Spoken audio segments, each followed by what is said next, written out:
हमने उन्हीं की बहन भेज करके उनकी ऐसी की तैसी करवाई। कुछ मेरे भाषण को अलग संदर्भ में ना देखें। जब शब्द सत्ता से निकलते हैं तो उनका वजन सिर्फ लफ्जों में नहीं होता, जिम्मेदारी में भी होता है। मगर जब वही शब्द किसी सैनिक पर हो, एक महिला कर्नल पर हो, तो मामला केवल बयान का नहीं, सोच और मर्यादा का भी हो जाता है। मध्य प्रदेश सरकार के वरिष्ठ मंत्री विजय शाह ने हाल ही में एक जनसभा के दौरान भारतीय सेना के अधिकारी कर्नल सोफिया कुरैशी के खिलाफ विवादास्पद टिप्पणी की। उनका बयान सोशल मीडिया और न्यूज चैनलों पर वायरल हो गया।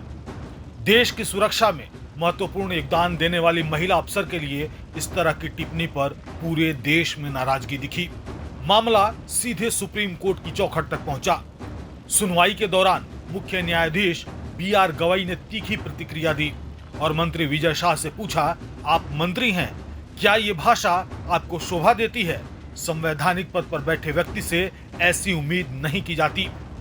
अदालत ने साफ साफ कहा कि ऐसे बयान उस समय पर और भी खतरनाक हो जाते हैं जब देश पहले से ही संवेदनशील हालात से गुजर रहा हो। विवाद बढ़ने के बाद विजय शाह ने सफाई देते हुए कहा कि मैं सपने में भी कर्नल सोफिया बहन के बारे में कुछ गलत नहीं सोच सकता। अगर मेरे शब्दों से किसी को ठेस पहुंची हो तो मैं माफी मांगता हूं।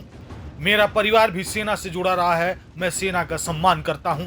उन्होंने यह भी कहा कि मेरे बयान को मीडिया में तोड़ मरोड़ कर दिखाया गया।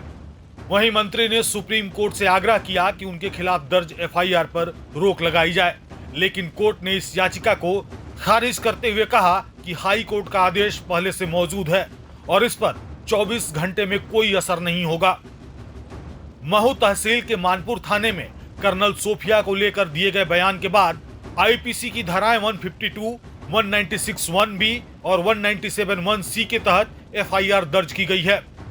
कर्नल सोफिया कुरैशी जैसी अधिकारी उस भारत का प्रतिनिधित्व करती हैं जहां जेंडर नहीं, क्षमता मायने रखता है।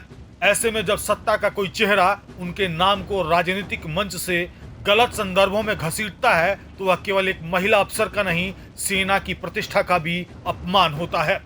राजनीति अपने शब्दों से की जानी चाहिए और सेना अपने कर्मों से। मगर जब राजनीति उन पर ही उंगली उठाए जो हमारे लिए जान देने को तैयार हैं, तब सुप्रीम कोर्ट की फटकार न केवल समय पर है बल्कि जरूरी भी, क्योंकि शब्द मर्यादा के बिना सिर्फ आवाज नहीं बनते, वो व्यवस्था को डगमगा भी सकते हैं। इस पूरे मामले पर आपकी क्या विचार है, कमेंट बॉक्स में जरूर बताएं।